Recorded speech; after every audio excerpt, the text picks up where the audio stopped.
Jai Hind, future officers. This is Siddharth, and I welcome you to the DTL, your one-stop platform for all your defense knowledge and inquiry. So आज का topic है कि India jet engines बनाने में उतना comparatively successful क्यों नहीं हो पा रहा है। हमने पास्ट में भी जेट इंजन्स बनाए हैं, लेकिन हम उतना जितनी हमें सफलता चाहिए, हम उस सफलता की श्रेणी पे नहीं पहुंच पाए हैं। राइट? अब हम ये भी बोल सकते हैं कि इंडिया ने पास्ट में विकास इंजन बनाया है जो स्पेस टेक्नोलॉजी के लिए है। हम रोवर्स बना लेते हैं, हम आईसीबीएम्स बना लेते हैं, इसरो जाना माना नाम है स्पेस टेक्नोलॉजी में। हम ये सब चीजें कर लेते हैं, लेकिन हम जहां बात आती है जेट इंजन बनाने की, हम उतनी तरीके से सक्सेसफुल नहीं हो पाते हैं। आइए इसके कारणों के बारे में हम जानते हैं। सबसे पहला है कि जो रॉकेट इंजन होता है और जेट इंजन होता है वो एक ही सिद्धांत पे काम करता है। ये आपको पता ही होगा, आपने 6th-7th में आपने न्यूटन थर्ड लॉ पढ़ा होगा। उन न्यूटन थर्ड लॉ के बेसिस पे ही ये दोनों इंजन काम करते हैं। बस इसमें अंतर ये होता है कि जो रॉकेट इंजन होता है जब वो स्पेस में जाता है तो अपने साथ वो ऑक्सीजन लेकर जाता है, क्योंकि बिना ऑक्सीजन के तो इंजन चलेगा नहीं। यही बात होती है जेट इंजन के साथ। जेट इंजन जब हवा में जाता है तो वो हवा से ऑक्सीजन को सक करता है। राइट? तो आजकल के जमाने में एक रॉकेट इंजन बनाना एक इजियर टास्क है एज कंपेयर टू एक जेट इंजन बनाने के। अब आप ये भी बोल सकते हैं, क्या हम रॉकेट इंजन का प्रयोग जेट इंजन के तौर पे नहीं कर सकते हैं? एक हवाई जहाज को बनाने में नहीं कर सकते हैं? बिल्कुल कर सकते हैं, हमने किया भी था। अमेरिका ने एक टेस्ट किया था, X-15 नाम का एक एयरक्राफ्ट था, इसमें हमने रॉकेट इंजन लगाए थे। लेकिन ये एक ऐसी मिसाइल बन गया जिसको कंट्रोल कर पाना बहुत ही मुश्किल था। ये बहुत ज्यादा स्पीड पे चला गया। अभी तक का फास्टेस्ट एयरक्राफ्ट है ये, एक्सपेरिमेंटल फास्टेस्ट एयरक्राफ्ट तो SR-71 ब्लैकबर्ड है, लेकिन इसको कंट्रोल कर पाना इतना आसान नहीं था। तो हमने ये सीख लिया कि एक रॉकेट इंजन को हम एक फाइटर एयरक्राफ्ट में, एक नॉर्मल एयरक्राफ्ट में नहीं डाल सकते हैं। राइट? तो अब बात आती है कि इंडिया क्यों नहीं बना पा रहा है। तो मैं एक बात आपको बता देता हूं कि जब हमारा देश आजाद हुआ तो पंडित नेहरू ने कुछ जर्मन साइंटिस्टों को हायर किया कि भैया आप हमारे लिए एक जेट इंजन बनाइए, और उन लोगों ने हाँ भी कर दी, क्योंकि सेकेंड वर्ल्ड वॉर खत्म हुआ था, जर्मनी के ऊपर काफी सैंक्शंस लग गए थे और उन इंजीनियर्स को भी काम की जरूरत थी, उनको पैसे की जरूरत थी, तो वो इंडिया के साथ आ गए और हमने अपना पहला जेट बनाया जिसका नाम था HF-24 मारुत। इसमें हमने अपना खुद का जेट इंजन लगाया, लेकिन ये जेट इंजन इतना ज्यादा कारगर साबित नहीं हुआ। राइट? उसमें वो इतना ज्यादा थ्रस्ट पैदा नहीं करता था जितना हमें थ्रस्ट पैदा करने की जरूरत थी। ठीक है? तो अब अपन मेन कारण पे आ जाते हैं, इसलिए इसको अपन ने 1985 में रिटायर भी कर दिया। तो वो एक जो अपन ने अटेम्प्ट किया था वो थोड़ा बहुत सक्सेसफुल हुआ, लेकिन जितना जरूरत था उतना सक्सेसफुल नहीं हो पाया। अब बात आती है कि जेट इंजन बनाना इतना मुश्किल क्यों है? क्योंकि जब एयरक्राफ्ट या फिर कोई भी फाइटर एयरक्राफ्ट फ्लाई करता है तो उसका टेम्परेचर 2000 डिग्री से 3000 डिग्री तक पहुंच जाता है, जो कि बहुत ज्यादा एक टेम्परेचर होता है। अगर अपन उसमें नॉर्मल लोहे का यूज करेंगे, एल्यूमिनियम का यूज करेंगे, स्टील एलॉयज का यूज करेंगे, तो वो पिघल जाएगा, वो एक सूप बन जाएगा। और ऐसा उसको बहुत टाइम तक करते रहना है।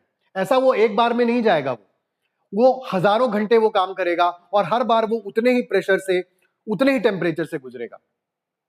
तो हमें एक ऐसा एलॉय चाहिए, हमें एक ऐसी चीजें चाहिए, हमें एक ऐसा मटेरियल चाहिए जो किसी भी हालत में सॉलिडिफाई ही रहे, वो लिक्विडिफाई ना हो पाए, वो क्या, वो किसी भी तरीके से डिफॉर्म ना हो पाए। अगर डिफॉर्म हो जाएगा तो जो भी हवा अंदर जा रही है उसका जो कर्वेचर एंगल है, जो एंगल ऑफ अटैक है, वो कम हो जाएगा, जिससे उसकी पूरी संरचना बिगड़ जाएगी। तो हमें कुछ ऐसे मटेरियल्स का यूज करना चाहिए।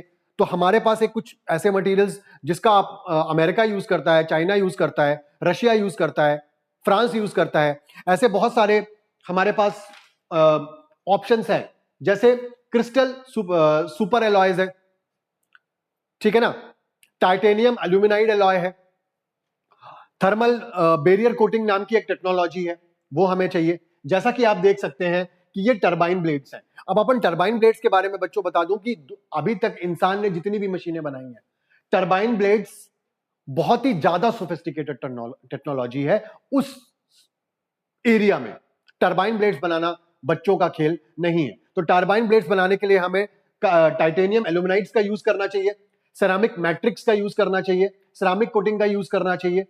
ये अभी तक इंडिया नहीं कर पाया है, ये टेक्नोलॉजी इंडिया के पास बिल्कुल भी नहीं है। इसके लिए हमें अमेरिका के पास जाना पड़ता है, रशिया के पास जाना पड़ता है। तो ये टेक्नोलॉजी जो टरबाइन ब्लेड्स की टेक्नोलॉजी है वो हमारे पास नहीं है। ऐसा नहीं बोल सकते कि बिल्कुल भी नहीं है, लेकिन इसमें लगातार सुधार की गुंजाइश बनी रहती है। आगे बढ़ते हैं। थर्मल बैरियर कोटिंग, तो अलग अलग तरीके की कोटिंग्स होती हैं। देखिए जैसे सुपर एलॉय कोटिंग है, बॉन्ड कोटिंग है, टॉप कोटिंग है। हम इस कोटिंग को इस पे यूज करते हैं ताकि जब हवा अंदर आएगी तो वो अलग अलग एंगल्स में डिवाइड हो जाएगी। तो ये एक बहुत ही सोफिस्टिकेटेड टेक्नोलॉजी है थर्मल बैरियर कोटिंग। इसके लिए भी हम अमेरिका पे और रशिया पे पूरी तरीके से बैंग्ड है। हमारे पास ये टेक्नोलॉजी बिल्कुल नहीं है। अब बात आती है कि जब इतने ज्यादा टेम्परेचर पे कोई इंजन काम करेगा, उसकी ब्लेड्स काम करेंगी, तो उसके बीच में अपन को कूलिंग इफेक्ट्स भी देने पड़ेंगे। बीच में कि जितना ज्यादा टेम्परेचर बनता रहे उसके हिसाब से वो कूलिंग भी उसको मिलती रहे। ये भी एक तरीके की बहुत ही सोफिस्टिकेटेड टेक्नोलॉजी है जो हमारे पास बिल्कुल भी नहीं है। ठीक है ना। दूसरी चीज हमारे साथ प्रॉब्लम है कि हमारे पास टेस्टिंग फैसिलिटी अभी तक नहीं हुआ करती थी। जब से हमने कावेरी इंजन बनाना स्टार्ट किया था 1986 से, लेकिन जब भी हमें कावेरी इंजन को टेस्ट करना होता था या फिर हम फ्रांस जाते थे या फिर हम रशिया जाते थे, क्योंकि हमें फ्रांस और रशिया से ही उम्मीद है, अमेरिका से इतनी उम्मीद नहीं है। क्योंकि अमेरिका, मैं आपको बता दूं कि अमेरिका कभी भी हमें पूरी तरीके से 100% टेक्नोलॉजी ट्रांसफर नहीं करेगा। अमेरिका बोलेगा ठीक है हम 90% कर देंगे, 95% कर देंगे, लेकिन वो 10% और 5% में वो क्रूशियल टेक्नोलॉजी हो जाएगी कि जो उसका मेन है। अब वो मेन चीजें ही नहीं बताएगा तो हम पूरा का पूरा इंजन बना करके क्या करेंगे। तो हमारी उम्मीद की किरण क्या है, जो हमने सैफरन के साथ डील की है, जो फ्रांस की इंजन बनाने की कंपनी है, और जो हमने रशिया के साथ किया है। रशिया के पास बहुत अच्छे इंजन है, AL30, AL31 सैटर्न सीरीज के इंजन है।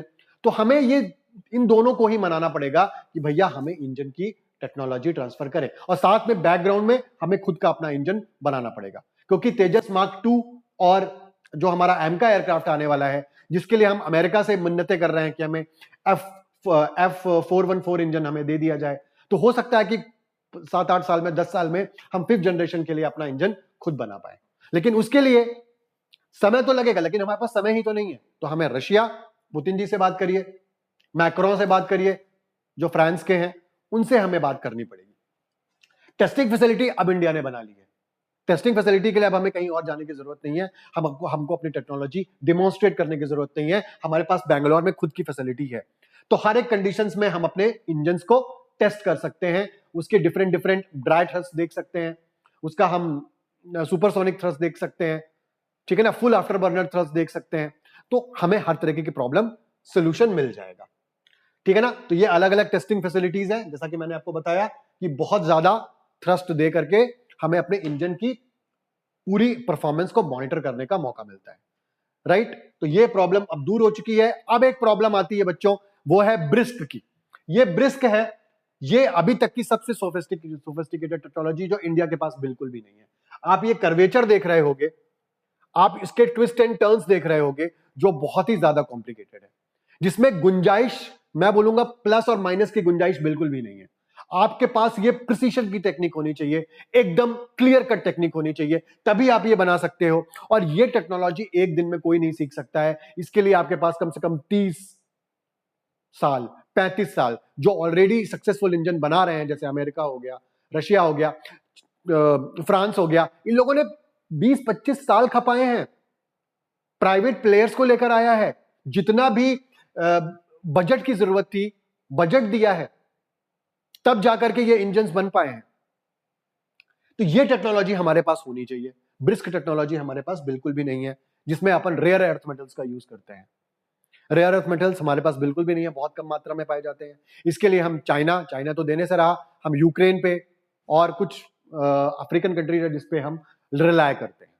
और अमेरिका की परमिशन के बिना कोई भी रेयर अर्थ मेटल्स किसी और देश को नहीं देता है, क्योंकि सैंक्शंस का खतरा होता है, राइट। तो इस टेक्नोलॉजी को हमें ले लेना चाहिए। बात यह है, अब यहां पे बहुत ज्यादा पैसे भी लगते हैं। जैसे अगर मैं कावेरी इंजन की बात करूं, तो कावेरी इंजन में 1986 से अब तक 21,000 करोड़ रुपए लग चुके हैं। लेकिन अभी तक नजीदा इतना ही पहुंचा है कि हम अपने कावेरी इंजन को अब घातक यूएवी में लगा रहे हैं, राइट। अभी तक हम उसको तेजस में नहीं लगा पाए हैं, क्योंकि हमारा जो ड्राई थ्रस्ट तेजस ने जनरेट किया है वो करीबन 50 किलो न्यूटन का किया है, राइट, हमें उसको 72 करना पड़ेगा। और तेजस में क्या प्रॉब्लम है, फुल आफ्टर बर्नर में हमें 82 ही मिल पा रहा है, जबकि हमें उसके लिए 88 जाना पड़ेगा किलो न्यूटन्स के लिए। तो हमें और ज्यादा उसको पावर जनरेट करनी पड़ेगी। तेजस के इंजन जो कावेरी है उसके साथ एक और प्रॉब्लम है कि जब वो हाई एल्टीट्यूड पे जाता है तो अच्छी तरीके से वर्क नहीं कर पाता है, उसके कारण में हमें ये प्रॉब्लम आ रही है। और एक तीसरी बात है कि जब इसको सुपरसोनिक स्पीड में जाना होगा, मतलब मार्क 2 प्लस की स्पीड में जाना पड़ेगा, तो वो फुल आफ्टर बर्नर का यूज करेगा। आफ्टर बर्नर मतलब इंजन के पीछे वाला, जो जिसमें से एक आपको फ्लेम दिखेगी निकलते हुए। तो अगर अपन फुल आफ्टर बर्नर यूज करेंगे तो फ्यूल बहुत जल्दी खर्च होगा। तो हमें एक ऐसा इंजन चाहिए जो बिना आफ्टर बर्नर के यूज किए हुए, फुल आफ्टर बर्नर के, हमें सुपरसोनिक स्पीड पे ले जाए। जैसे अगर अपन राफेल के इंजन की बात करें, M88 की बात करें, तो उसमें ये सारे कैपेबिलिटीज हैं। और उसका फुल आफ्टर बर्नर का जो थ्रस्ट है वो 88 से 90 किलो न्यूटन्स का है, जो कि एक बहुत ही इंप्रेसिव है। तो यहां तक हमको पहुंचना पड़ेगा और ये सारे मैटर्स हमको देखने पड़ेंगे। आप देख लेते हैं अपन कौन कौन से इंजन यूज किए जा रहे हैं। आप ये देख सकते हैं, ये पूरा टर्बोफैन इंजन है, इसका पूरा स्ट्रक्चर है, ये कंबस्टन चेंबर है, आगे साइड हाई प्रेशर कंप्रेसर होता है, पीछे साइड भी हाई प्रेशर टरबाइन होती है, और हवा यहीं से अंदर जाती है। और ये आपको ब्रिस्क दिख रहा होगा, अलग अलग टरबाइंस दिख रही होंगी। ये लो ब्रिस्क है, ये हाई ब्रिस्क है। और जितनी ज्यादा स्पीड से गैसें अंदर आएंगी, उससे कहीं ज्यादा स्पीड से उन गैसेस को फ्यूल के साथ मिला करके बाहर धकेलना पड़ेगा, तभी इंजन प्रॉपरली वर्क कर पाएगा। तो बच्चों, ये एक दिन का काम नहीं है, इसके लिए हमें बहुत टाइम लगता है, बहुत पैसे लगते हैं, बहुत अच्छे हमें इंजीनियर्स की जरूरत है, एरोडायनामिक्स इंजीनियर्स की, थर्मोडायनामिक्स इंजीनियर की, मेटेरियोलॉजी इंजीनियर्स की, प्रिसिशन इंजीनियरिंग की। तो हमारे इंडिया में ये सब बहुत जरूरत है। आप कुछ लोग कह सकते हैं कि सर चाइना भी तो कर रहा है, रिवर्स इंजीनियरिंग कर रहा है। तो रिवर्स इंजीनियरिंग करना जेट इंजन के साथ बहुत ही मुश्किल है। चाइना भी अभी भी सैटर्न सीरीज के इंजन पे डिपेंड करता है जो रशिया बनाता है। चाइना भी अपना अभी तक नहीं बना पाया है जेट इंजन। वो बाहर की टेक्नोलॉजी, वो लोगों को भेजता है, अपने स्टूडेंट्स को बाहर भेजता है, और स्टूडेंट्स पता नहीं कितने सालों से बाहर के इंजन को स्टडी कर रहे हैं, लेकिन इन इंजन को रिवर्स इंजीनियरिंग करना बहुत मुश्किल है। चाइना कुछ हद तक कर भी लेता है, लेकिन फिर भी 100% रिजल्ट चाइना को भी नहीं मिल पाते हैं। जबकि चाइना का बजट कितना ज्यादा है डिफेंस का, हमसे जीडीपी कितनी ज्यादा है, और इंडिया अभी डेवलपिंग नेशन है, डेवलप्ड नेशन नहीं है। मैं नहीं बोल रहा हूं कि हम बना नहीं पाएंगे, हम बिल्कुल बनाएंगे, लेकिन अभी टाइम की जरूरत है, बेतहाशा पैसा खर्च करने की जरूरत है, ठीक है? क्योंकि दुनिया की सबसे अच्छी सोफिस्टिकेटेड टेक्नोलॉजी आप ऐसे ही नहीं बना लोगे। अमेरिका की जो कंपनी है, लॉकहीड मार्टिन हो गई, जीई हो गई, प्रैट एंड विटनी हो गई, ठीक है ना, जो फ्रांस की सैफरन हो गई, उन्होंने बहुत टाइम लगाया है, रशिया ने बहुत टाइम लगाया है इन चीजों के लिए, राइट? तो अब अपन देख लेते हैं कौन कौन से। तो जैसे तेजस मार्क 1A में G404 लगना, इसमें कावेरी था, लेकिन लगा हम क्या 404, और हमें बात बात पे अमेरिका धमकी देता है, इस इंजन की जो सप्लाई चेन है उसको रोक देता है, हमारे आर्म को बार बार ट्विस्ट करने की कोशिश करता है। तो हमारे साथ ये प्रॉब्लम है, क्योंकि अमेरिका को पता है कि इंडिया हम पे डिपेंडेंट है, राइट? अब आते हैं तेजस मार्क 2 में, जैसा कि मैंने आपको बताया G414 इंजन इसमें लगना है। ये टाइम पे मिलेगा कि नहीं मिलेगा, भगवान भरोसे है, राइट?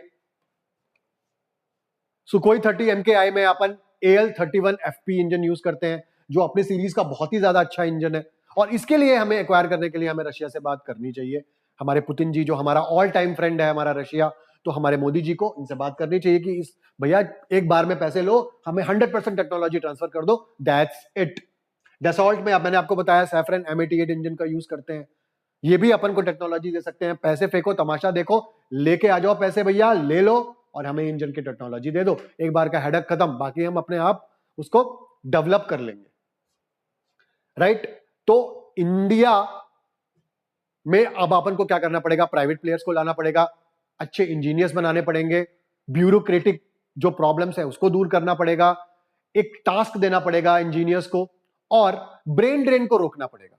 जो लोग बाहर चले जाते हैं वही बाहर लोग वहां जाकर के इंजन बनाते हैं, लेकिन जब इंडिया में आते हैं तो वो इंजन नहीं बना पाते। तो हमें फंड्स की कमी रोकनी पड़ेगी, और ऐसा नहीं कि इंडिया इंजन बना नहीं सकता, बिल्कुल एक दिन आएगा जब इंडिया दूसरों को इंजन एक्सपोर्ट करेगा। तो इसी आशा के साथ आप DTL के साथ जुड़े रहिए और ऐसे ही डिफेंस कंटेंट के साथ के लिए हमारे चैनल को सब्सक्राइब करिए, लाइक करिए और आपकी क्या कमेंट्स है इस सेक्शन में आप जरूर डाउन द बिलो लिखिए। Till then stay healthy, stay fresh, जय हिंद।